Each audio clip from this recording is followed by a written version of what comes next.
Let's see. Let's see if I can go live.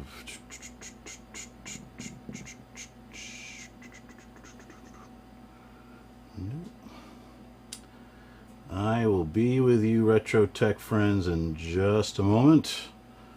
Let's see, Dave. Oh, here we go. Ah, one live chat, and I guess that's the thing. So, can I do that? No. Okay, so. Oh, I think we got a couple folks. So I'm going to let people kind of come on in and just take a moment, let you guys get settled. Let's see. So I guess that's the chat. So I have two people. I'm just going to wait a few minutes. It's been a long time, and wow, that shot's kind of wide. I feel like I'm sitting in a hole. But at any rate, maybe we can tilt that down. But, oh, look. Hey, Kyle from Kyle's Digital Lab. How are you? Thank you for joining the stream. We like to watch live, but you're working right now. What? Well, that's why it's live streamed. It'll be on YouTube a little bit later. I was even going to hook up a tube camera for you for this test, but that's no problem. I'm waiting for a few more friends to join us before I get into high gear. Eventually, what I hope to do is take this, cut it up, and then just make it its own video. I have been busy in the lab. I won't call it remodeling or redecorating. It's not that. Let's see if I cut to this camera. Oh, here, look at walk around. You guys hear me okay, right? Testing 1, 2, 3. I hope the internet world can hear me okay. Just let me know if you can hear me. I am truly doing all of this by myself.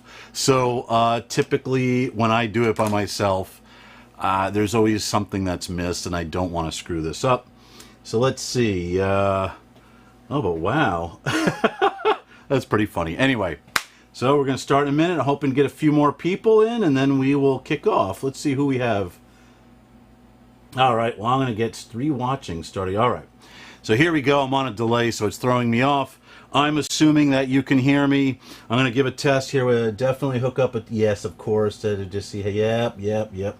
Oh, I always have a TBC, Kyle. I have learned that I can barely do anything without a time-based corrector or a TBC. But Kyle, you can hear me okay? And I think it takes 60 seconds for me to find out.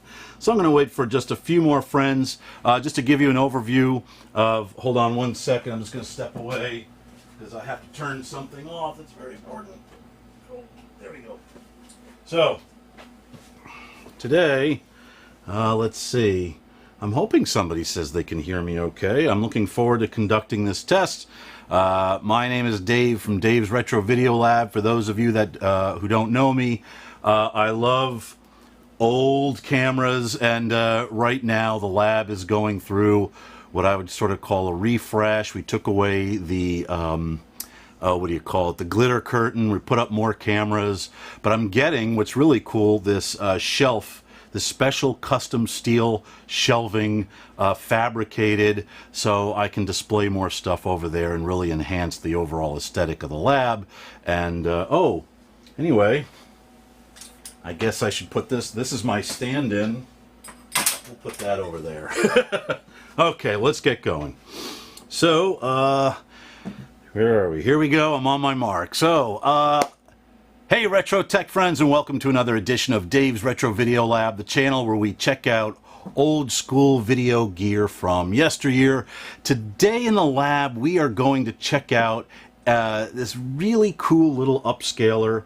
It is a, what do we call this thing? A RetroTink 5X, and I think this is the Pro. I think I ordered the Pro.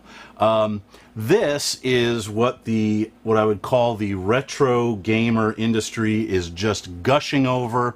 It is, I don't want to call it the holy grail of upscalers, but essentially it is what retro gamers have been looking for as far as getting away from CRTs, I imagine, and utilizing LCD TVs, or, you know, big widescreen TVs. And there's an interesting note that I'm going to talk about regarding the flood of CRTs on Facebook Marketplace and how these gamers still want hundreds of dollars when everybody is buying one of these, and basically eliminating the need for a CRT, though someone like me still needs a CRT for various reasons. But at any rate, I know you guys want to see this thing in action, so let me give you a little bit of backstory about why the RetroTink is here. Essentially, as those of you who are familiar with my channel, I am always looking for a way to record the videos that I shoot and upscaling them. So when I edit my the channel videos together, I'm not trying to I'm trying to get the best quality out of these videos possible. The problem is, I've always found with upscaling, I've never really gotten the results that I had hoped for. And you guys have been great. You've given me some great suggestions, a lot of neat recipes to do this, but I'm a simpleton. I'm going to be quite honest with you. I need something plug and play. I come across these things that are very complicated, these software hacks, or not hacks, but there's complicated software items that I have to try to manage through to get the best image. And listen, I'm not really sharp. I just want something simple. Turn it on, plug it in, and there you go. It works. So I did some research, and I found one device called a OSSC, and I think that is an open source something scaler. And, well, you know, it seemed promising, and the price was okay. But it seemed kind of complicated. I don't know why, but when I watched the different YouTube videos, it just seemed like, I'm like, okay, just got out of my, woo, right over my head.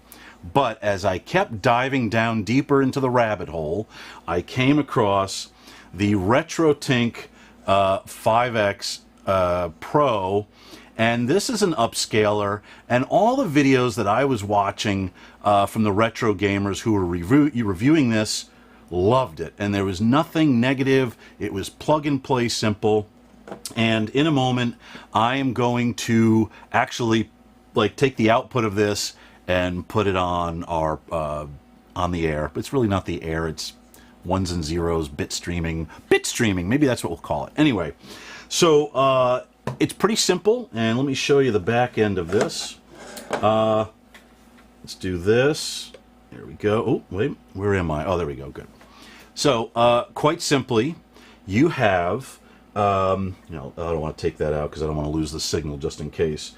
You have an S-video input, you have component inputs, but you also have a composite input, which I'm using here today, this afternoon. And you have audio, basically inputs as well.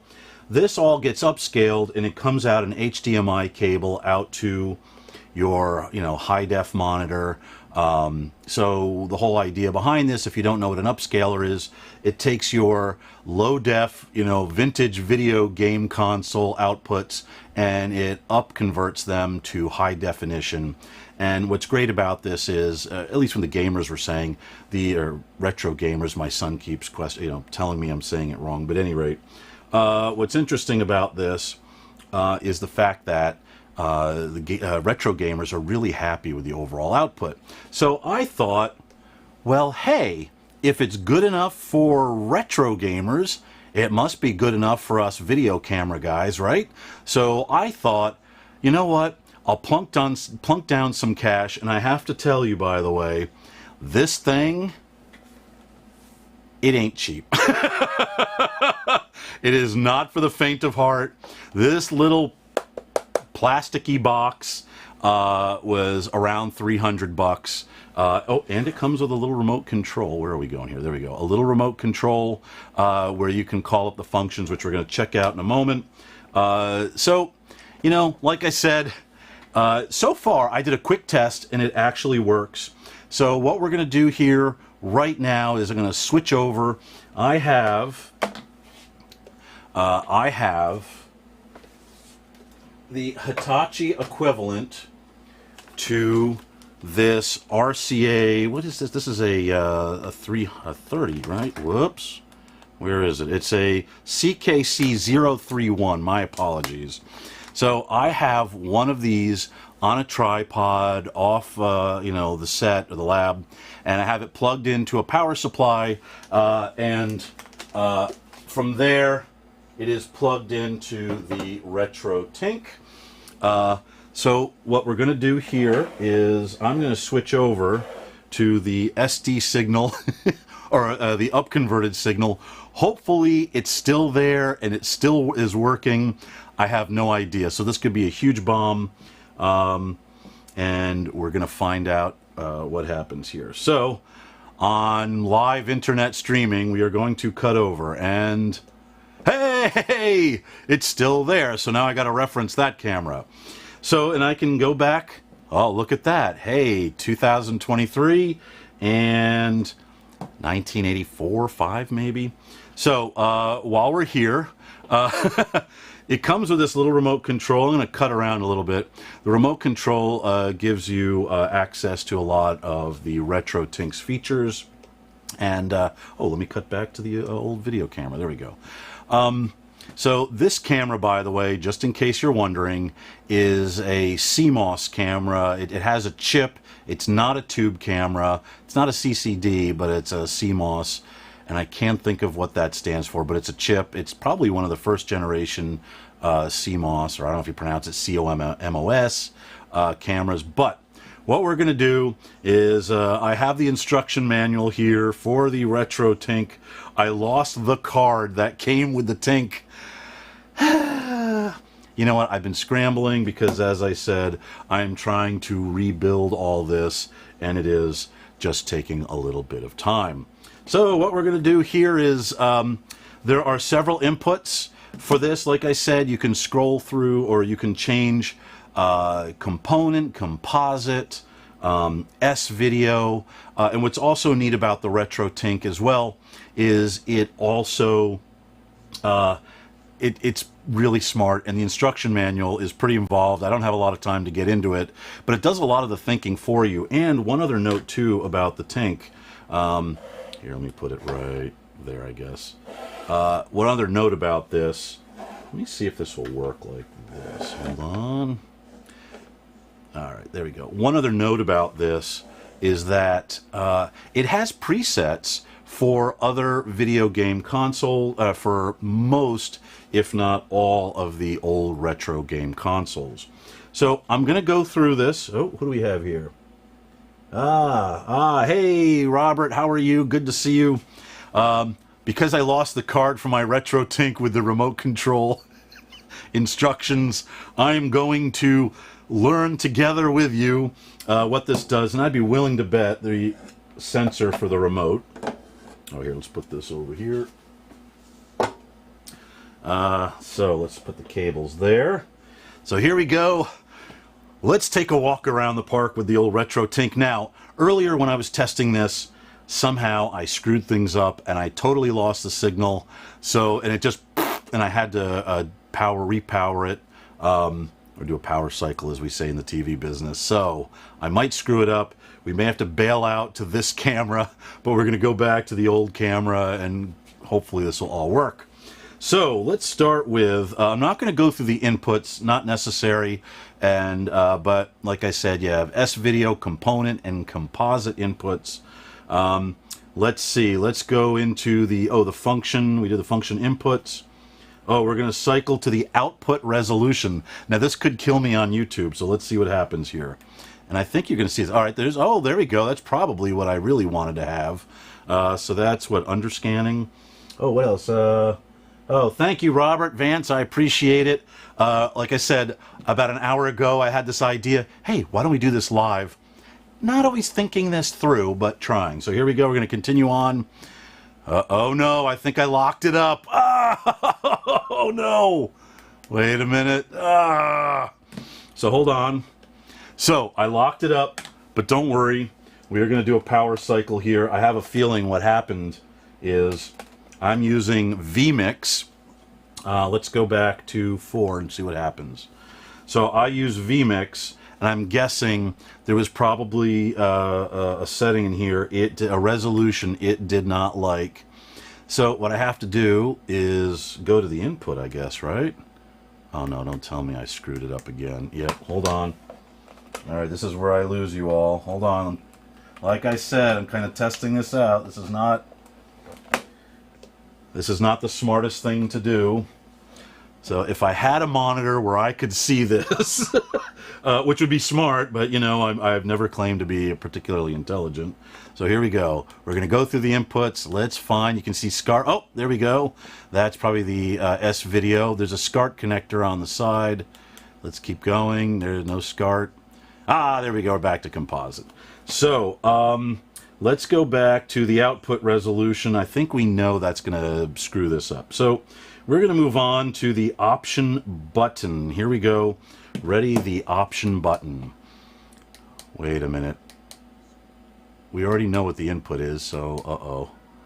Here we go. All right, we got composite, so we know what that is. Hold on, let me go back to my button thing. Oh, OSD. Sorry, guys. Like I said, I'm trying to learn this with you. Advanced OSD, next option. So let's see. Oh no, did I lose you? Oh no, here we go. General, oh, generic sampling. Okay. So this is the different options in the video. You tell me what you think. Yeah, oh, we're going to be bouncing back and forth, Robert. This is just like train running off the tracks. Eventually I'll do a nice, neatly edited thing, but I thought for the fun of it I would do this. So vertical sync, triple buffer. You guys tell me what you think. There's adaptive. What else we got here? Oh, comb filter, RGB full. I don't really see any change in anything, but I wonder if that is because... ooh, 1 second. I'm looking at a monitor here. Oh, there's a cute little thing. You guys are seeing all that, I believe. Push to... No. Oh, no, I just powered it down. I think I powered it down. Well, we're going to find out here in a moment. It's going to shut down on me. But, you know, considering before this thing shuts down... Oh, wait a minute. Hold on. Cycle. All right, so let's try out these other interpolation. Oh, sharp. So, I don't know. I'd probably stick with... I mean, what do you guys think? Robert, what do you think? Yeah, it's totally a train going off the tracks. But that's why you guys watch this. Because who knows? It's live. You don't know what's going to happen. Oh, and speaking of live... Does my live button work? Look at that. Oh, but wait a minute. It's hold on. We got to take it out. Let's see. Now, you guys are smart, and I don't know what any... Oh, what's this? Hold on. There's this whole sharp, soft... All right. There's some funky stuff. I don't know what that is. What are the other things here? Sampling mode. Let's see. Ooh. We don't want that. I think that's what we want. Oh. Let's see. Oh, I see. Generic. Oh, these are the settings for the different game consoles. You can see up in this corner right here, you see how it says Neo Geo. Let's see. What else we got? Saturn, PlayStation, and generic. I'm going to keep it with generic 4x3. Maybe sharp. Oh, yeah, sharp, you think? All right, so hold on. Thank you, Robert, for your input. All 7 of you that are watching. All right, so let me see. Oh, exit OSD. No, we don't want that yet. Same function. Oh, cycling to scanline strength. So here we go, sharp. And then there's another thing that darkened the image, which I didn't like, because now I feel like everything is so dark. Here's 2013, and here's 1985. Anyway, you know what? It's just the middle of the afternoon, and I'm just being stupid. But hey, so, you know, I don't know. I would use this. I would upscale with this. I'm going to be straight up honest. These cameras, it's a Hitachi, like 3400 something. I mean, it's just like that RCA CKC031. They want tons of light. And the problem is, I'm running in my little lab here, I'm running at about 350, 400 lux. That camera probably wants like twice that just to be happy. And what I discovered before we went on the air, let me see if this will turn off the little thing.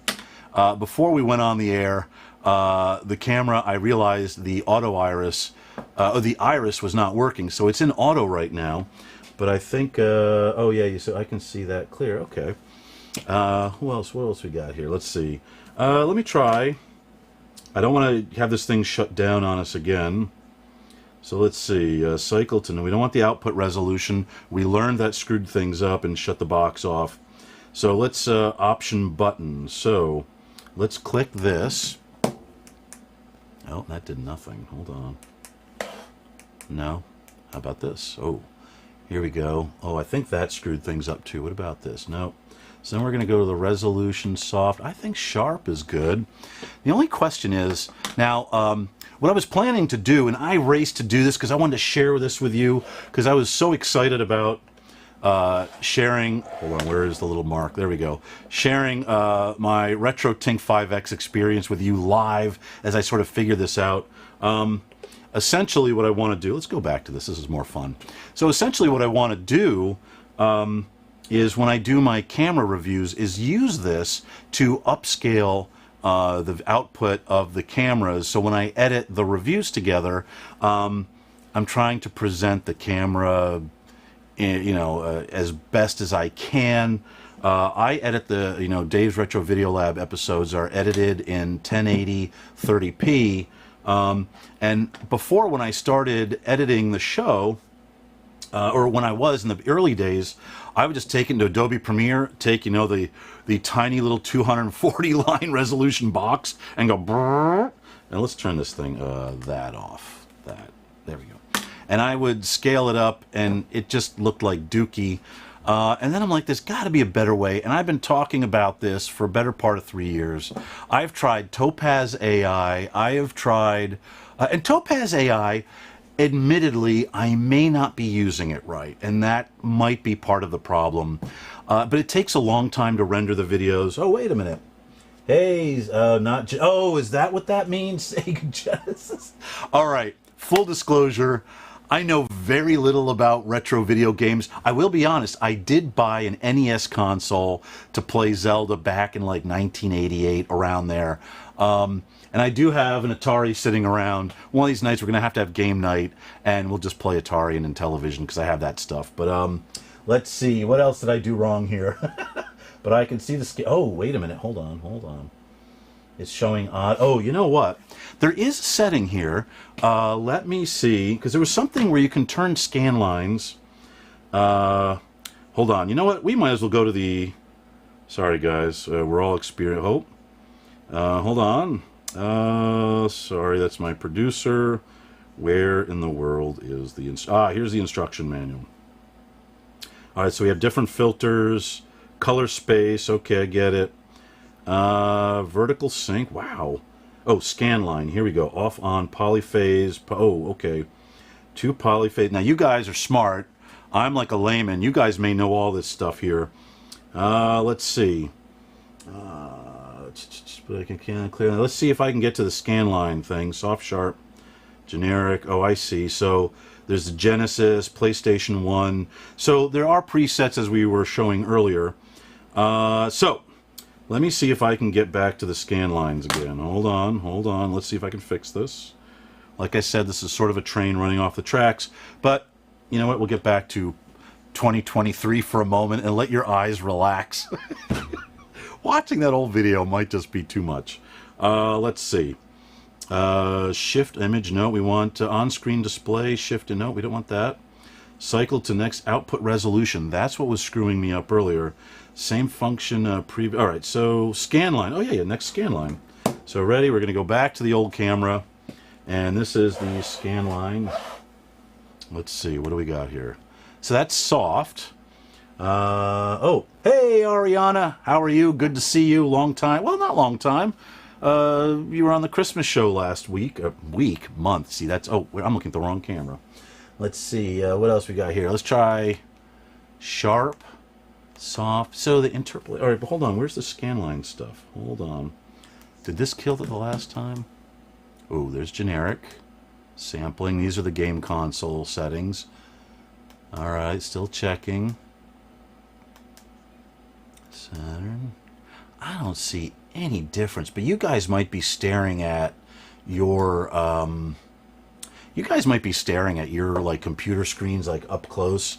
I mean, I'm looking at a little 15-inch monitor from about 8 feet away. I don't see any difference, but that might mean I got to take it into an edit, you know, into my computer and really look at it. Hey, it's good to see you too. Ariana is one of our actresses. She plays Brielle, I think her name is, in the skits that we do on our show. And if you haven't subscribed, by the way, I welcome you to subscribe. We have a lot of fun on this channel. We do skits. Check out the other shows. It's a good time, simple, stupid humor. It's just what makes me laugh. And when I'm editing this stuff, I have a great time. Because it's so simple but stupid and fun, though. It's very fun. Like, I love it. I think the output resolution is what was blasting me out of the water. But here, let's try this. Oh, here we go. Oh. Keep going. Oh, no. Push to, no, I don't want to do that. Let's go this way. Okay, well, I don't know. You guys are going to have to tell me. I can barely see. Yeah, me too, Robert. Like, I haven't seen anything that is like says this is different. The only thing is, I will say the image got darker, and maybe that's the camera that just suddenly decided, hey, I'm gonna fix the input. Here, what else we have? Output. Oh, here's horizontal sampling, and yeah, I don't know. Now, I have a Geffen upscaler that is a little bit more simplistic than this, and I have to say that was $250. What is it, Topaz AI? Is that $100 or is it more than that? I don't know. I'm sort of like, I guess it's okay, but in all fairness to the RetroTink and to other scalers, I think what would be really helpful. Gotta run this. Oh yeah. See you later, Ariana. Not all of you, just Ariana. Hey, we got 6 people. Well, I think we were up to 7. Anyway, so in all fairness, one of the things that I want to do is set up a camera, a good camera, one that I don't know, the sensor in this thing, the chip, whatever you want to call it, the image sensor. I don't know. Maybe time's done something to it, but I gotta find like the best old cameras. Like image, take that, hook it up, and then what I want to do is do cinematic kind of lighting and like working with an old camera and using an upscaler, trying to make like a Hollywood-like image, but with an old video camera and having to apply new school lighting techniques to an old school camera. New cameras probably have 14 stops of, what do you call it? Oh my god, dynamic range, whereas this old camera here probably has about 3. So, but you have to work with those limitations. You can see the difference. Like we use a Nikon Z6, and you can see all the little subtleties back there. It just picks up everything, right? I keep looking at the wrong camera, but it picks up everything, right? Whereas when you look at the 1985 camera, everything is in the mud, and you sort of have to adjust for that. And boy, I got to keep looking. I'm looking at the wrong cameras, but kind of interesting. I don't know. I'm like, it's a neat little box, $300. Now I know someone's going to say, "Oh, well, Dave, maybe you're not using it right," and that's very true. I'm sure they're right. There's a lot of, when you look at the instruction manual, before you buy this, download the instruction manual at retrotink.com and go. You'll see so many settings. I'm just a monkey with a with a wireless remote going, hey, how about this? Hey, how about that? Hey, how about this? So I'm probably not setting it up right, but I just thought, hey, let's check this out. I got it here, and we'll see what it can do. Now, in a moment, I'll answer questions. Yeah, the idea, Robert, we do these skits, right? And we always use the present-day cameras with the skits, but I'm like, the whole idea is we have these old cameras, and you know what? I'm going to turn to this camera here. We have tons of old cameras, and I know I'm in the dark. Where am I? I think I'm on that camera over there. So I'm still working on the lighting for this. Oh, yeah, hold on one second. Maybe I'm going to reach up into the atmosphere here, turn on some lights. How about now? Oh, wait a minute. While I'm giving you a tour of the lab, let's see if I can fire up some of these lights here. Let's see. Not bad. It's all set up where I'm looking there. But we have tons of cameras. I got a whole storage locker full of cameras. I love cameras. If you're not a subscriber, well, this camera. I keep looking at the old camera, then I look at the new camera. Anyway, I love old video cameras, and ask any of my subscribers. Like, they're very cool, but I want to dig down deeper and do more with them, but it just takes time. And so, we have some really fun cameras here that, I want to take out and film stuff with, but it requires a lot of time. And actually, let's go back to this camera for the fun of it. So one of the other things, too, that I wanted to do is I wanted to go out and film stuff with the old cameras, but the problem is, you need a portable VTR like this Olympus. Oh yeah, look at that. The autofocus is, or the auto iris is now working on this camera, of course. So, you have this old school VTR deck. Well, hold on. Look at that. Yes. Oh my gosh. The lighting is getting on and off, on and off. I'm sure if I go up to this camera and tap, hold on, let's see what happens. You ready? Here we go. We're going to tap it. Will it go up? Yeah, it's this sucker. Yep. It probably, the potentiometer that controls the iris is probably all gunky. It probably needs to be cleaned out. But one of the things I want to do is I want to go take one of these. It's going to get darker, as we know. I want to take one of these old video camera recorder packs, and this one still works, believe it or not. And I want to take them. I want to go out there and record stuff with my camcorders. It just takes time. And the problem is, as we all know, for people that want to duplicate old footage, whether it be home movies, it's like you want to try to squeeze out the best quality as you're doing this. And so I know people have recommended using, I think, a decimator. That's $300. Probably a little more high-tech and solid than the old, where is it? I lost it. The old RetroTink here. But yeah, I don't know, $300. The gamers love it. The retro gamers love it. They swear by it. I want to do the RetroTink justice, and actually take the time to I love going back to the old camera. Take the time to fully suss this out and really squeeze out the best quality possible. Throwing it up on a live stream going, hey, let's check it out, probably not the best thing to do. But in the moment, let's check out the questions here. I just saw earlier footage this. Oh, what is this? Actually, not scan lines. Is they just black? Oh, showed up right after you changed the setting scan line. Oh, yeah. Thus, the output get. Oh, that is why. Hold on. I bet you that's why it's darker. Wait a minute. Hold on. Let's see. There's a scan line thing. I remember seeing that. You know what? This may lock it up again, but let's see. Oh, here we go. Oh, there's something triple buffer. That did something, I think. So, Jerry, is that...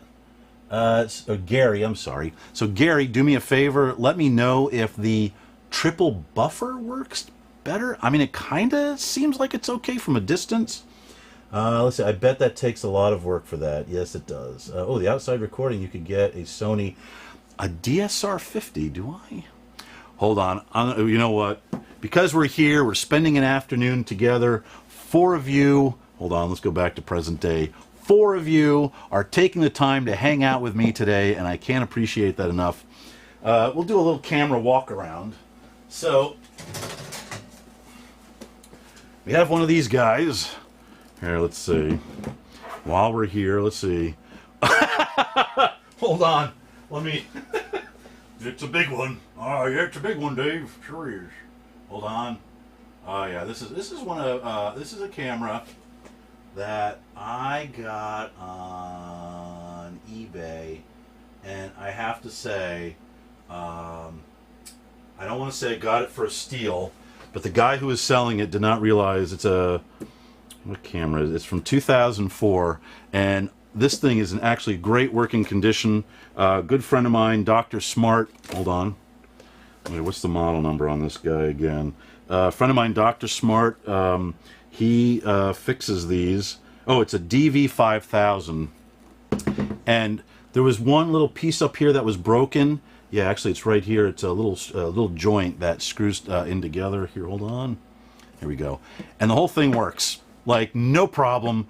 And I kid you not when I tell you, I think I got it for about $100. Now, you're going to be like, well, Dave, I don't want to pay that much money for a camera. And I'll be like, well, a camera like this is a cool little camera. Now, while I'm here and we're talking old school, well, there we go.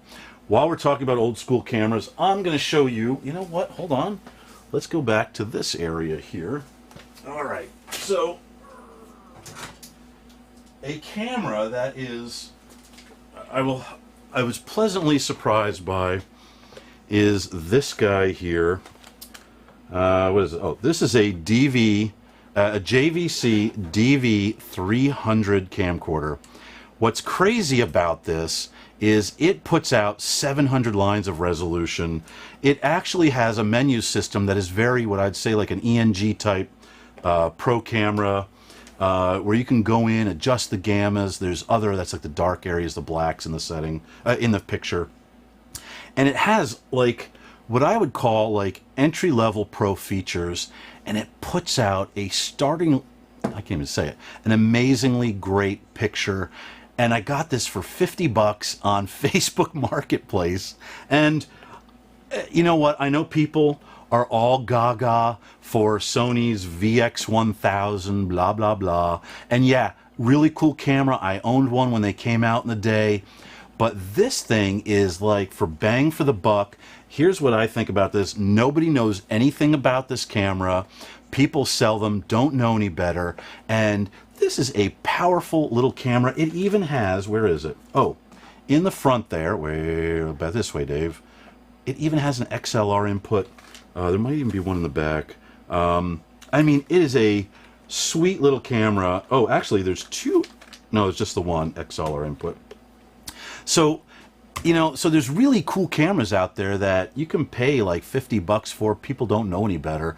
And it's not like the stupid prices that people are asking for, you know, these like Sony VX1000. I get it. It's a cool camera. You know, it was one of the first DV, mini DV cameras, or with FireWire and all that business. And hold on, any more questions? Let's see. Oh, yep, exactly. These cameras, let's see. Zoom. Oh, yeah, yep. This is huge. Yep. What was your first old school camera that you got? Oh, so, do I have it here? Oh, is that it? No, damn. Hold on 1 second. I'm going to step away. This is Sunday afternoon fun. Hold on. Stepping away. I hope this is it. Oh, it's not. Darn. All right. I'm coming back, I promise. Let's see. What is this one? This is not what I think. Is this? Oh, yes. Perfect. Okay. 1 second. This thing is pretty darn dusty. So, hold on, I'm going to share with you.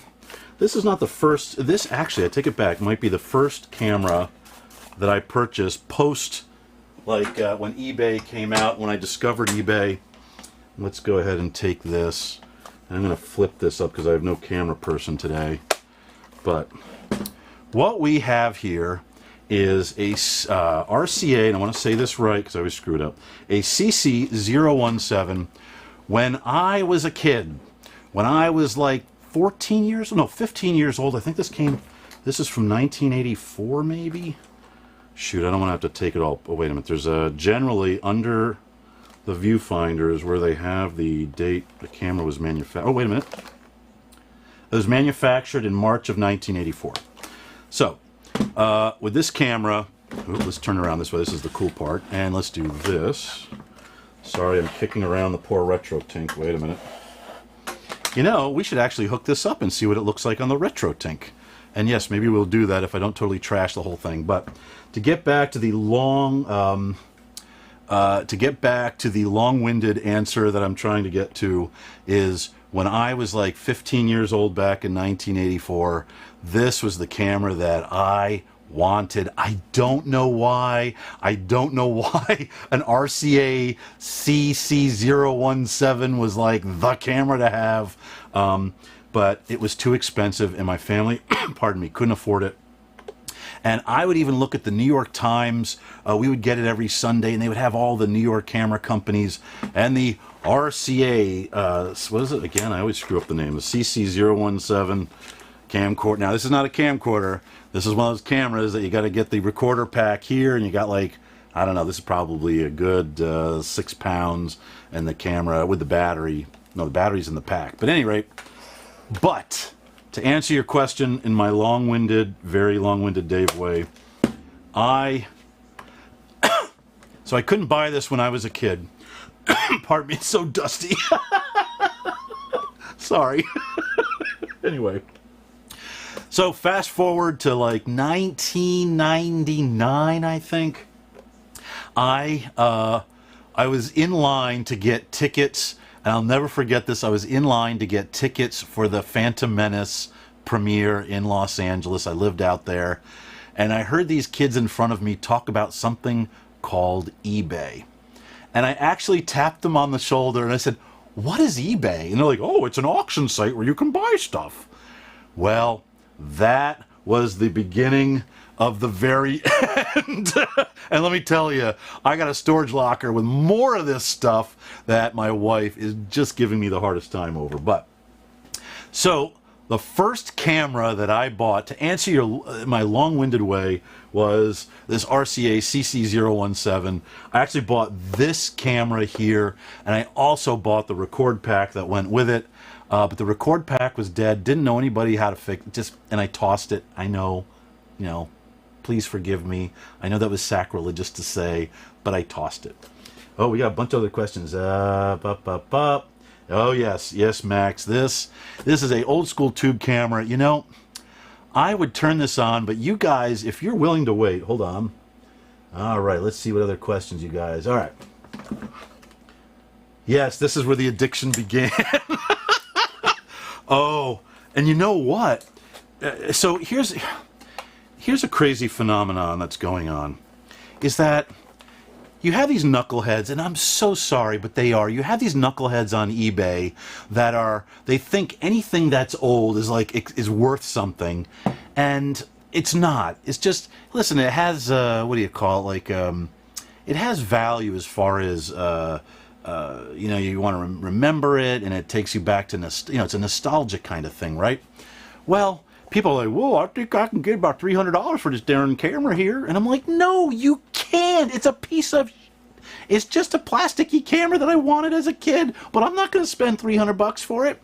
So at any rate, fast forward, and there's been this crazy, eBay, when these things first came out, they were selling for, they were pretty inexpensive, but now everybody thinks that anything that's old is worth something, and it's not.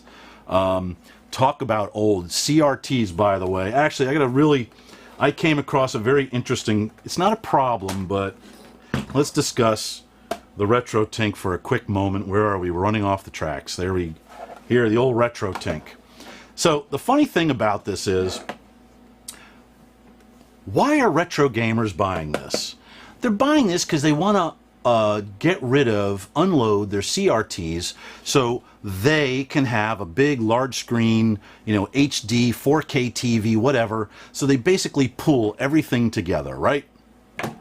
So of course, all these retro gamers are like, well, I'm gonna get rid of my CRT, and what I'm gonna do is I'm gonna put it on Facebook Marketplace, and I'm gonna charge $300 for it. The problem is, everybody, that all the retro gamers are doing it, so they're all unloading their CRTs at the same time because they're buying these upscalers, so no one's going to want to be buying CRTs, except for me, because they're all getting these upscalers. It gets me mad. Look at Facebook Marketplace. Look at all these Craigslist. They want hundreds of dollars for these monitors, and no one is going to buy them. So here's a tip from me to you. Wait a few months, maybe even a half a year, and the used CRT market, or the vintage CRT market, is going to implode because these retro gamer guys, they're all buying these, upscalers, and there's going to be nobody out there that wants these CRTs because they're all doing the same thing. I, however, need a 19-inch CRT, just one little 19-inch CRT. I'm going to be at a couple RetroTink festivals, and I need a 19-inch CRT for my table, and I am not going to pay $300 for a stupid-ass CRT. There's a guy, I actually was so frustrated, I said, listen, I know you want to sell your thing for $200, your CRT, but everybody's buying these little retro things, these upscalers, and I said, no one's going to want your CRT. So I said, in about 6 months, you're going to call me up or text me, and you're going to say, hey, do you still want my CRT? And I'm going to be like, no, because I'm going to buy another one. So screw you. I'm sorry, but that's how mad it gets me. Let's see, any comments? Let's see. Best, oh, what we got? What? PVMs for, oh, well, I don't know, 60 euro? That's like 90 bucks, right? Or is it more than that? Hold on. There are guys like oldies of peeps who don't know any, yeah, I know. Sony Vega, oh, and just did, oh yeah, look at that. Had one of those Sony Vega CRTs, and it just died. Oh, yes, that's the other problem. The good old CRTs, I think, depending on what year they were manufactured, I think they're starting to die off because now, let's go back to this guy here. This guy here is this a 32? I think this is a 32-inch CRT. And you know what? I had to carry this out of someone's apartment, and I probably got this about 3 years ago? No, maybe 2 years ago. No, 3 years ago.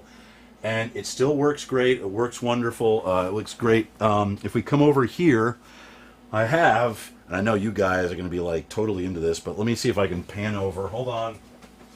I wasn't prepared to do this today, but I will do it for you guys because I'm so glad that you guys are watching today.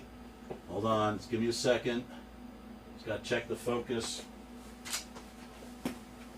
All right. So I got a Ikegami. This is a TM14-20R. This thing is super wicked, incredibly awesome, and it's really feature packed. There's even a controller in here. I can't show you, but there's a jog wheel with all sorts of in-depth settings that you can change this to. Really neat. But wait, no, I shouldn't do this, but I will. Actually, I can't. I have a bigger one that we are going to set up shortly. I have a whole camera testing rig that we are going to set up soon to make checking out cameras. Oh, I did that live on the air. Okay. What else we got going here? Yeah, the broadcast CRTs. Let's go back to this camera for some fun. The broadcast CRTs are amazing, and I have the 19-inch equivalent to this monitor here. I'm building this whole, it's a rack basically with multiple monitors, and it's going to hook up the RetroTink to it. I'll even have a, for recording, hold on, one of the things that I love for recording is I have a Blackmagic. Let's cut to the low camera here. I've been talking about this for a long time. This is a Blackmagic Video Assist.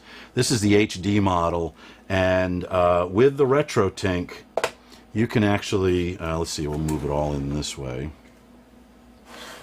With the RetroTink, what's great is this thing records ProRes or Avid's codec. Was it a DNX something codec?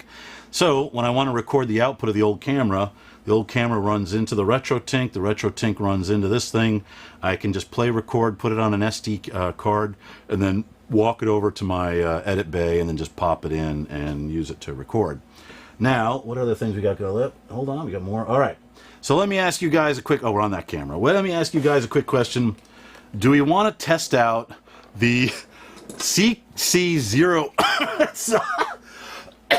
the CC017 camera from March of 1984. Jesus, how old is this camera? It's 38 years old? No. Let's see. It's 2004. Yeah, it's like almost 40 years old, I guess. So if you guys want to check this out, say yes or no. Let's see. Very interactive. Oh, maybe you're making your own little oh, yes. I have a TV background, or a background in television. My day job is I am a TV director, but I went, I was all sorts of things between stage manager to operating what's called a Chiron superscribe to put the lower thirds on the air, camera. I was a horrible teleprompter operator, technical director. I did that for a really long time. So I'm very much into, technical setup, quality, whatnot.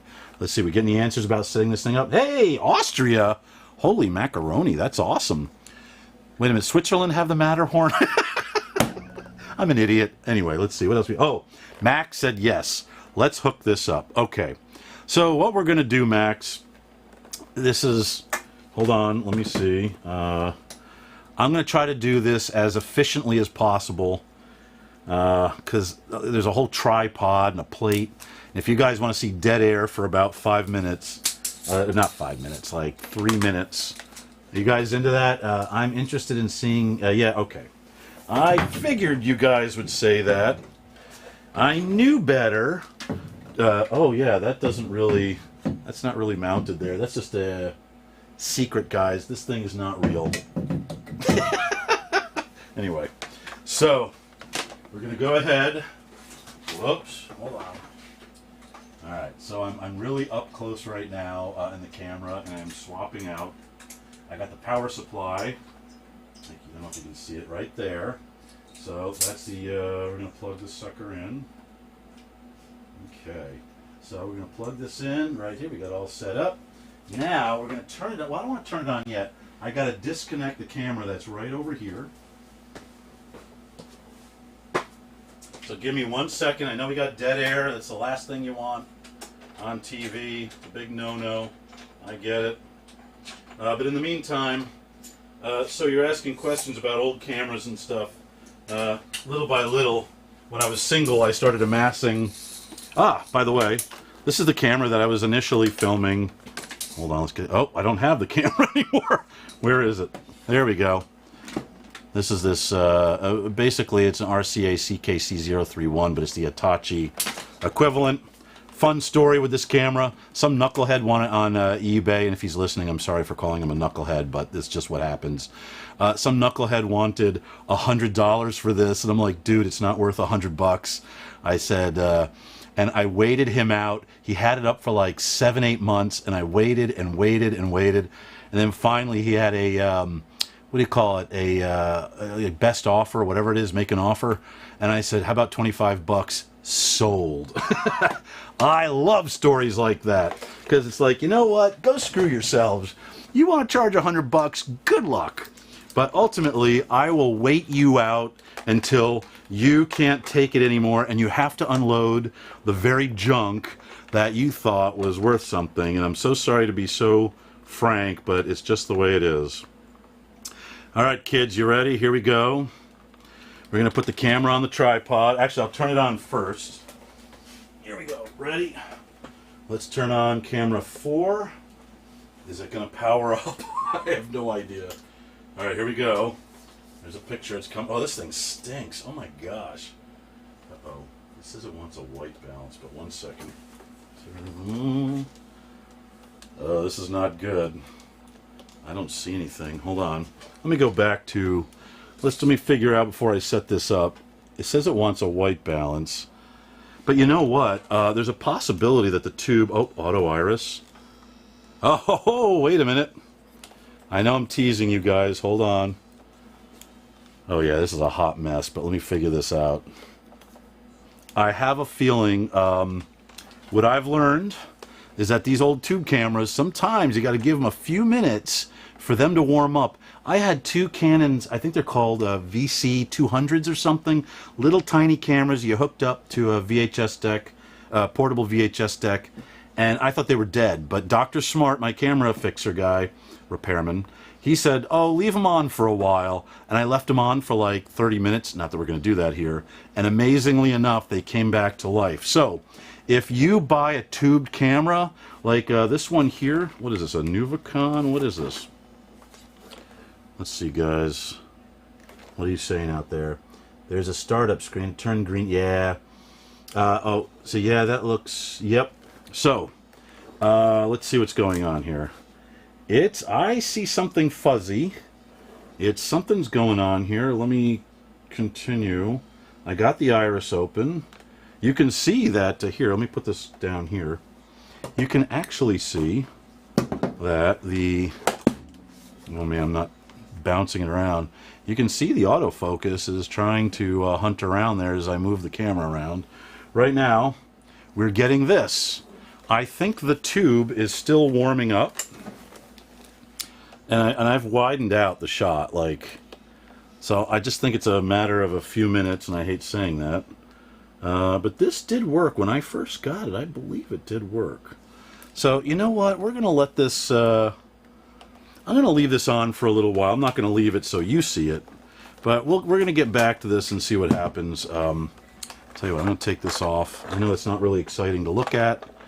So let's let this warm up, because I learned my lesson about giving these old beasts a chance to warm up. But Kyle from Kyle Digital Labs, he loves tube cameras. I don't know why. So since this guy is not great, wait a minute, hold on, wait a minute, kids. You know, well, now that I think about it, I wonder if a lot of these old cameras, well, tell you what, you want us to try one more camera? All right, let's see. I think maybe it might be coming to life. Joy of, yes. Let's see, where are we? No, it's still, hold on. Yeah, I'm going to give it time. I think it may come back to life. So, in the meantime, the problem is I have to keep it powered on. So, if I turn this guy off, then, what else do we have here? I wonder if all these other cameras are going to require, I have, oh my gosh, this one's even heavier. Oh, I love this. This is great. This one has a color viewfinder, and the color viewfinder is massive. And this camera here is an RCA CKC021. And, ooh, it's got a color viewfinder. How exciting is that? So, what do you want me to do? You want me to try, let this guy let the 17 warm up? Or just jump to the 21. I'm going to give you 60 seconds. Let's see. It did pick up the light, and I think if I gave this like several minutes, it might come back to life. It's just taking time, I think, that's all. It's got a speed zoom. Now you're probably asking me, Dave, well, let me go back to, you're probably asking me, like, Dave, why did you want this particular camera? And I think what it was is at the time it looked really sleek. This 17 looked really sleek. And, you know, you got these really neat buttons in the back, and they matched my family's VTR. Interestingly enough, my mom actually bought, it was an RCA, and I know I'm going to say this wrong, so forgive me. It was like a VKP 825, and it was a dockable VCR. I have to say, in that period of like the early 80s, brilliant design where you had the tuner had a tray and the VTR was dockable, and brilliant idea. We had an 825 which had again I think it was an 825. It had a wood grain front. There was a really sleek version of this that was black, and I think it was a 9 something, but we had the dockable VCR, but the camera was like $1,200. It was really expensive. So what do we think? So let's see, Robert wants me, all right, so let's go back to, hold on, let's do this, not that, this. All right, this guy, I don't know. So the audience has spoken, and we are going to try the other camera. You know, we're all winging this, everybody, I get it. So, of course. All right, so here we go. All right. We're going to hook up the, what is this, a CKC021? Yes, CKC021. This camera in its day, I'm guessing, was probably, because of the color viewfinder, was probably incredibly expensive. All these cameras were expensive. And you know, one neat thing for you new folks who don't know my channel that well, I love reviewing the, or not, well, obviously reviewing these, but what I enjoy doing is a research, and I subscribe to newspapers.com, and you would be surprised at what information you can find out about these cameras. You will see old, like, Chicago Times articles, New York Times articles. You'll also see, like, how much the cameras were selling for, with just ads in newspapers. Really an interesting resource when researching old cameras. Alright, so here we go. Alright, I just turned the little power supply thingy on. Let's see if contestant number 3 will work. Here we go. Oh, I should probably put this. Oh, maybe I shouldn't. Anyway, let's see. Oh, no. Hold on. Well, I'll tell you this. The viewfinder's... Ugh. Well, let's give it a moment. Let's give it a moment. Hold on, did I turn it off? No. Oh, it's standby off. I don't want auto gain on. The power is on. You know what? This guy is just going to take a few minutes to warm up. I guess these old beasts, they just want to take their sweet old time. Well, the autofocus I think is working. So let's get back to this guy here. Nothing right now, but I think... Hold on, I'm not going to give up on this yet. Oh my gosh, does this really suck? Now the viewfinder is warming up, I think. Here, let's do this. I don't know, kids. This one could be a dud too. Oh, what a shame. I haven't used these in such a long time that I'm not surprised that... Yeah, standby... No. Alright, well, let's see what happens. Where are we? Yeah, there's something going on there. The thing's turned on. It's not in... Wow. Okay, well, that's 2 that are... I don't know. Looks like this one is going to e-waste. No, don't worry, don't worry. I'll use it as a prop. I'm not going to e-waste it. Though my wife thinks I should e-waste all of this. Anyway, so that's camera number 2. What do you guys think? Should I pull yet another one off the shelf? We have a Panasonic. Actually, I got a funny one here, actually. While we're sharing camera stories, I should probably put some of these away, but hold on. So, what I'm going to do is this RCA CKC 21. I have no expectations that this thing is going to work, but what we're going to do, I'm going to unplug it, and for the fun of it, I have a Panasonic, and you know what, I like being close up. This is more fun, even though I'm way overexposed. This Panasonic, one thing you're going to notice, what his model is this guy. This guy here is a PK958. So, one thing you're going to notice, I don't know if you can see that. You see that there? That, it's melted. And I think this was in someone's attic, and it got so hot it melted. But there's a funny thing about this camera. I think it still works. So why don't we hook this one up and see what happens. Wow, I'm really overexposed. Maybe too high res to be on TV. But here we go. I'm going to plug this one into the RCA such and such. I hope you guys are having a good time. Like I said, this is very impromptu. Oh, sugar. Hold on. And, alright, here we go. I just don't want to... Maybe I should do this. Alright. So, well... Oh, damn, look at that. Hold on. I got a menu. That's always a good sign, right? It's in standby. Let's see, is this... Oh, and there's a lens cap on. Oh! Look at that. She works. Now, what's really funny about this... Hold on, what do we think, kids? Yep, okay, maybe we can do that one. So, let's get back to this camera here for a second. Alright, so we got a royal mess going on here. Hold on, let me just clean some things up. You know what, hindsight being what it is, Hold on. Just give me 1 second, everybody. I'm going to make this a little bit more user-friendly, for me that is. I'm going to unplug this.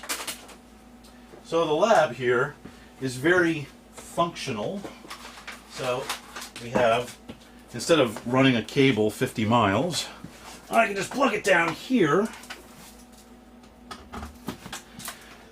And we're going to do this. Whoa. No, I know you all saw that. Wow, that was close. And maybe not too smart to keep it there. So, this is better now. Let's switch to this. All right. So, how do we get rid of all this? So, auto white balance. Well, it's not auto white balance. Well, here, let's do this. Let's see. All right. What is that doing for us? Nothing. Oh yeah, this tube. I might give it some time. No, it's on the. Yeah, look at the light balance. Oh my! Look how much light it needs. It says it's low. Focus is manual. So let's go into some of these cameras here. I got to get rid of that display. That is incredibly annoying. Ooh, I love that text. Right? You guys having a good time? I hope so. How many of you... Oh, hey, we're at 9 now. This is like an afternoon with Dave and silly camera stuff. Oh my gosh. All right. This is what I would... Well, not bad. I got to tell you, I'm going to say this about Panasonic. Panasonic, I have to say, is one of my favorite brands. Their stuff, generally the old gear, works. And my understanding through Dr. Smart, again, the guy who fixes all my stuff, he said that they, a lot of the other manufacturers like Canon and Sony in the 80s, and I think even into the early 90s, were using substandard capacitors, whereas Panasonic was using much better capacitors. And as we all know, capacitors, it is the bane of any of our existence when it comes to these cameras. They drive us crazy because they die, they leak, and you got to replace them. I'm not really capable at that, but let's get back to this. So let's see. Oh, God, this lens is so tiny. Hold on. So I guess you see Boba Fett there. All right. Now we're doing this with the upscaler. Now here's the problem. Boy, it really wants a lot of light. So do I turn on? Hold on 1 second, everybody. I probably shouldn't do this, but I will. I'm going to get another light, and I'm going to splash it against maybe that. I'll splash it over there. Maybe we'll put something over color-ish. Anyway, let me get this light and set this up. Do I have that light? No, I don't. Actually, I don't mean to tease you. I'm not going to get the light because it's going to take too much damn time. And what time is it? Holy macaroni, I've been on for over an hour. So, this is a Panasonic PK 958, I think. Is that right? Oh, and look, we have... Let's get down to the low camera here. One of these things... Here, let's just do some cleaning up. How about that? Let's do... 1 second. I'll leave that there for a moment for you guys to oogle over. And in the meantime, I'm just going to clean up some of these cameras because there's going to be an accident of epic proportions. And I don't want to be the one to blame myself, but it would be me. Anyway, because nobody else. So here. Let's put this guy back. Sorry to waste your time there. So, all right. So, tell you what, let's go into this little Panasonic-y thing. We'll get the old close-up camera deal and go in tighter so you can see this. Panasonic, you know, when I was a kid, I always thought, oh, RCA. But in reality, I think Panasonic was probably made some of the best gear and the most reliable. But I think, is it Matsushita made, was it Matsushita? I hope I'm pronouncing that right. I think made Panasonic and probably some of Canon's cameras. But anyway, let's go back to this. So you had yourself a little title generator here. So let's go to this. Let's take this away. Hold on, we're going to put this over here. And you know that's going to come tumbling down at some point. But okay. So, so far, this is our little RetroTink thing in action. Hence why we're here. But one of the things I want to do is, let's play with the character generator, shall we? So let's see. Can we type anything? Let's see, if I type something, oh, I guess I got to go display.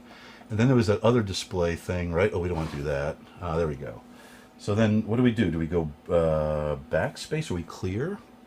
Nope. What else do we do here? Oh, mode. No. Oh my God. 1980. Sure feels like it, doesn't it? Here, let's see what we got. We got display. Oh, color. Oh, colors. How neat. Let's see. Display. Fade. Ooh, whoever used the fade button? I didn't use the fade button. All right. It's going to take an hour to figure out, but I love that old character stuff. It just tells you exactly what's going on there. And this camera reminds me a lot of a Canon VC. It's either a 20 or a 30. And let's go back to here. What's other questions? Trail. I saw a little light trail. Oh, yeah, the QWERTY keyboard. Yeah, I don't think they had, like, typing class in mind when they made these things. All right, let's see. So let's play more with the camera, shall we? Let's see. I do have a Canon VC50 Pro, which should have a high-resolution image, but I don't know if the tube is any good. Let me get rid of... Here we go. Let's go back to Boba Fett. Let's get rid of this stupid stuff. Let's see. Oh, there we go. Corvette. A C8 Corvette. That is not from the 80s by no means. I love that car. It's very cool. Oh, I was explaining, by the way, the old Zenith clicker. You guys are going to love this. I actually look forward to sharing this story with you. And I hope you don't mind. So I have a 17-year-old son. And one day I said something like, the clicker. And he goes, Dad, what does that mean? So I had to explain to him what the clicker was. And what, here, I'm going to cut back to, so let's get back to a close-up camera. So I was explaining to him what this is. I said, this is an old school remote control. And we used to call it the clicker because it did this. It made a clicking sound. And he's like, oh, that's why they call it the clicker? I'm like, yeah. Simple, right? Anyway, let's get back to cool camera stuff. Just thought I'd share that little moment with you. Oh, by the way, if you were watching the Dave's Retro Video Lab holiday special, you would have seen Baby Yoda up there. That's sort of a little Easter egg. Still has a ribbon. By the way, you should really check out our episode about the PV460D. That was a lot of fun. Actually, there's a couple ornaments from the set over here that weren't pulled off. What else we got here? Oh, we got old RCA. Oh, so my family, the reason why I purchased that tape is back in like 1982 when we got our first VHS machine, that tape was like 20 bucks and it cost an arm and a leg. And I remember it was the one tape that we recorded everything on, and we shared it on TV shows, everything. What else do we got here? We got a, what do you call that camera? That's a XHA1. That's a, was it a mini DV camera, I think, from Canon? Let me get back so I can get it. Yeah, let's take a little tour. I hope I'm not boring you guys. I figured, well, now that we're here, we can see all this fun stuff with the old camera. Let's go up there. We got this Atari and Intellivision boxes. Cool. And then, oh, we got the suggestion box. You should check that out. That was on our Christmas Eve episode of Dave's Retro Video Lab. These are some of the little things on the wall that you don't really see from the wide shot. And then, of course, we have our Mac computer, which still is fully functional. Greg Allen, our computer expert guy, he gave me that. We did an episode about the Mac Plus, and it fully works. My son and his friends love it, and it's fun when you try to make something with Word or whatever it's called, Paint. It's like, how do you do this? Anyway, we have an old school phone. Some of you may or may not know what that's for. And of course, our gear rack for Dave's Retro Video Lab. Wow, you guys are getting quite the tour here. Yeah, we got Is that a DVC Pro, right? And then over here is XD Cam, and they both work. Ikegami monitor. Getting a, oh, by the way, Shop Goodwill picked up a Sony Super Beta. I think it's called an SLHF 350, and I got it for $50. And it looked like it was in good condition. I actually have a bona fide broadcast TBC down there. It's loud as all heck. We got a Sony DVD recorder with a hard drive, which is really neat. Anyway, let's see if you guys had any questions, comments, or concerns. School style pizza. Oh my gosh. So, Robert Vance.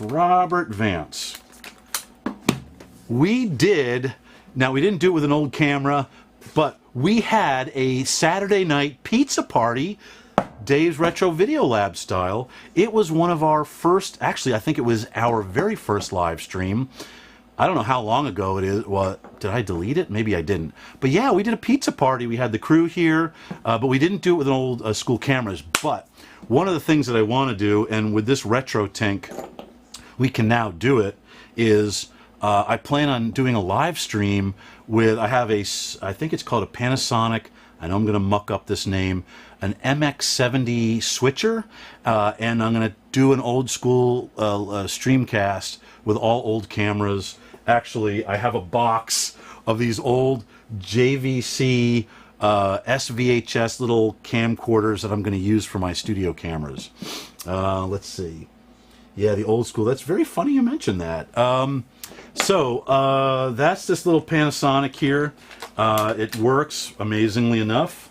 I'm assuming you guys would like for me to try out another camera, because something tells me you are into that. So let me get another camera just to now, you know what, I have a camera in mind. I did an episode with this. Hold on, do I have a different camera? Hold on. Oh, I don't have the thing for it. So what we have here is, I think this is one of Panasonic's, and I did an episode with this before, but now we can all share together in the excitement. What I have in here is, I think it was Panasonic's first CCD camera. It was an F20. What is this thing called? An F2, and I think this was like a, I don't know, an industrial grade camera. They called it part of their Pro line. And you know what? We can all check this out together now that we got the little RetroTink thing, and see how it goes. Now, just so you know, these cameras requires this crazy, let me see if I can show it to you. It requires this crazy little cable, which is almost impossible to find. So don't buy one of these unless it comes with the cable. But this one still works. I did a streamcast with it not long ago. What do we got here? Well, put what on the tripod? Oh yeah. Okay, so hold on. So I'm gonna plug this in. All right, let's pop it out. Let's hook it up. All right, hold on. I gotta tell you, this RCA thing has gotten a lot of use over the years. I probably should get another one in case this one breaks. All right, ready, everybody? Let's see. We have a picture. Oh, yeah. Wow, it just comes right on. Look at that. Oh my gosh. Wow. I gotta tell you, other than the little green schmutz on the side, that is probably, I gotta tell you, I am honestly surprised. This is better. This camera, hold on one second. Darn. This camera is from, I think it's 85. Yeah. It's manufactured in October of 1985. Look at the quality of this CCD. Hold on, well, not the wall, but one second. That, now you guys remember, do you remember the low-ass quality? Sorry. I get into very street talk when I'm like talking about cameras, but you saw what that RCA or that Hitachi camera, you saw the CMOS camera, what the image quality from that, I think it was 84 actually, but let's see, can I find it quickly on this? Oh, it's hidden under something, but at any rate, So you can see the quality when we first started doing this, and now I know you're going to be like, Dave, shut up and show me the CCD. This is phenomenal, and this is from October of 1985. So you guys had a great idea. I think you wanted me to set this up. I'm going to put it on the tripod, and we'll set it up, and then I'll probably kind of call it a day. Yeah, good now. How much use a baby you got? Yeah, right. Showing that it doesn't help converting bad tapes. Showing that it doesn't help converting... Street Dave is... Well, hey, how you doing? Forget about it, you know? I'm half Italian, so I can get away with doing that, but, hold on. So, I'm going to take this. So, I got to turn it off. Hold on, everybody. It's going to take a sec. Wow, I am so surprised at the quality of this. Is just incredible. Wow. So we got the little thingy hooked up. Oh, we got to plug it in, right? Yeah. Hold on. So it helps to plug it in, right? So here we go. Give me 1 sec, everybody. There's what do you call it? A lot going on the floor. Whoops. I just hold on. It's a hot mess. All right. We got this. That. Here we go. We're going to put it on the tripod. I'm going to surprise you with this once I get it set up. I don't even know if it's... Oh, I got to turn the power on. I guess that would help. Here, why don't I just do this? Ooh, hold on. Why didn't the power turn on? Wait a minute. Was it a football term? We got flag on the play here. Why is it... I shouldn't be off camera. It's a big no-no. Here we go. Ready? Here we go. You guys, I know I'm all excited.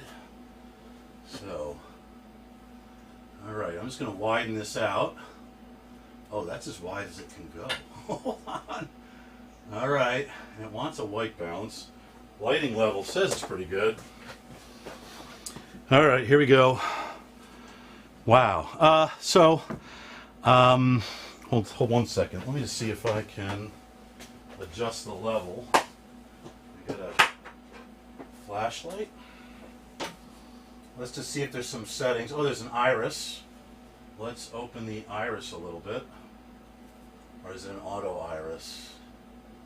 Hold on. What else? We got, how about white balance? Let's go auto. And auto focus. Ooh, I don't know if that works or not. Let me just turn this monitor around so I can see what I'm doing. I have to say, the color is not bad. I'm kind of guessing where I'm going to be standing over there, so it's probably about there. And let's tilt this down a little bit. Alright, so. Let's see, let me turn the monitor around. Hold on. Wow. So, I got to say, I couldn't get the auto iris to work, or to adjust the iris, but I'm sure if I pump more light on me, of course, I'm impressed. Oh, wait a minute, that camera. Good help is hard to find, but I am really impressed with this camera. Like, when I turned it on, I'm like, whoa! Let's see. Anyway, with that Nuvicon camera, the effect of the trail is common. Yeah. You know, the Comet on the tube cameras, it's sort of a signature look with those tube cameras. I personally am a fan of Panasonic CCD old school cameras, not just because of like this one, but this one I'm definitely going to take out and do something with, like, absolutely. But even their old CCD camcorders from like 1988, 1987, they're reliable. They generally work when you buy the used one, you know, the old ones. Well, they're all old. That's a dumb thing to say, but they generally work when you buy them from someone's estate sale or whatever. And I like the quality of the CCDs, and I think it's pretty cool. You know what? Let's take off the little, there we go. So, I think that kind of wraps it up. I've been on for about almost an hour and a half, and I think I'm going to go get lunch. Because I'm tired. But let's see, what other comments do you guys have? Doesn't look too bad. Quality, it's beautiful. I know, Robert Vance. It's amazing. I am, you know, if I had more light in the studio, it would probably look better. I couldn't figure out how to. Hold on, let me see if I can get the iris up a little bit. Hold on, I'm just going to aim it this way so I can access the iris. Now, I can take. Yeah, the iris is. Hold on, let me see if I can just jack it up. Let me steer it towards where I was going to stand. All right. Yeah, I mean, so now here's an interesting thing. I'd be willing to bet, and hold on, we have the stats for the, let me cut down to here, for our WVF2, not the stats, but the manual. Let's see how much light this camera truly wants. Maybe it'll, oh, here we go. Normal, oh, so here we go. Normal illumination, this camera wants is about 1400 lux, or 140 foot candles. We're going to take out my little Sekonic light meter and color temperature meter. Where are we here? Let's take a look at how much lux, or how much light, well, yeah, light lux is on this set. I'd be willing to bet, I think it's around 400. So we need like 1,000 more lux of light, and I don't know if I'm going to be able to pump that in here. Not today, at least, but I do have a 2,000 watt Mole Richardson soft light that I was going to use for a future camera test, because these cameras are so light hungry that it's like, well, this is not going to work. Because I really want, you know, with the RetroTink, I really want to be able to deliver the best possible image to you guys. So here we go. Ready? How much lux are we dealing with right now? Oh yeah, 419 lux.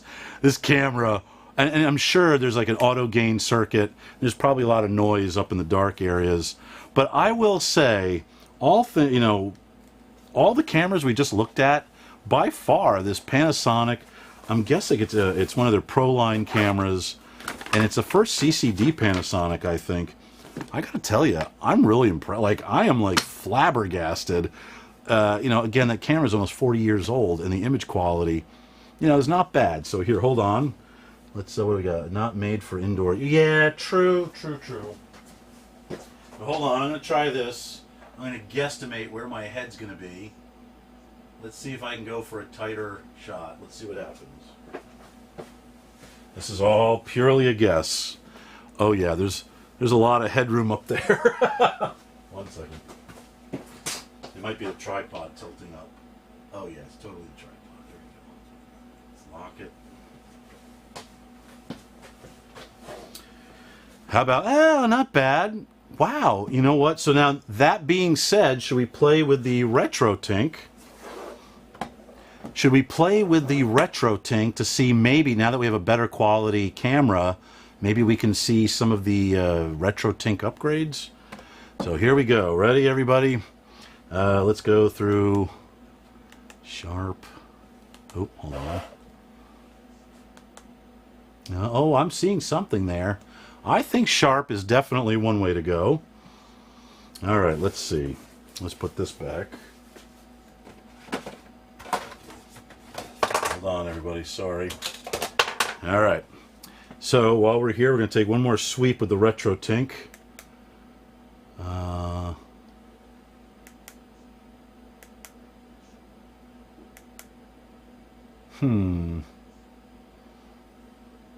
I don't know. What do you guys think?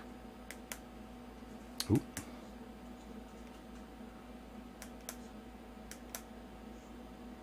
RGB flow.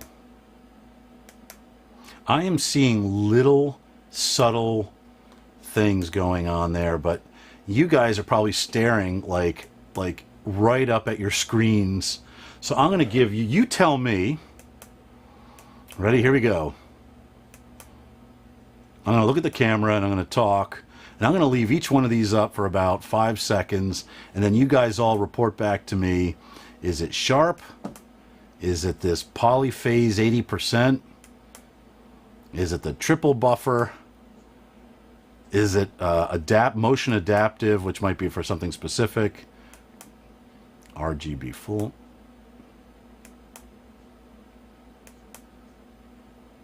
I don't know. Anyway, we're back to the main menu. So what do you guys think?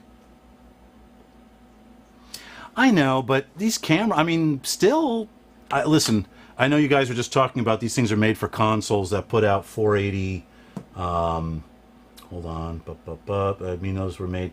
Yeah, I know, but they still got to do the upscaling thing. So hold on, let me keep going. I don't know, you know what?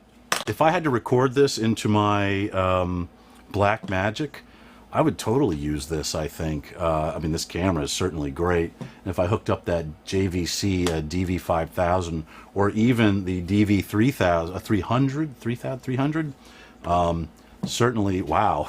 It's like, wow, that looks better. I don't know, certainly worth a shot. So I'm going to wrap it up, everybody. I hope you had a great day today. I hope you enjoyed time spending with me throwing various cameras through the RetroTink thingy here. Is it worth $300? Maybe. But you know what? All things considered, when upscaling the video, I think I'll probably use this in conjunction, this RetroTink 5X Pro. I'll use it in conjunction with you know, my Blackmagic monitor assist, a 7-inch HD monitor assist, you know, when I'm recording old school videos. But this is something I really wanted to do. I really wanted to test this out, and I have all your eyes checking this out, so you can tell me if there was a setting you thought looked pretty good, and then you can get back to me. But at any rate, I want to thank you so much for watching. I hope you have a great rest of your Sunday. Take care, and we'll see you soon. Bye. And we're going to go boink, and we'll see you in SD. I gotta turn off the feed. It was, yes.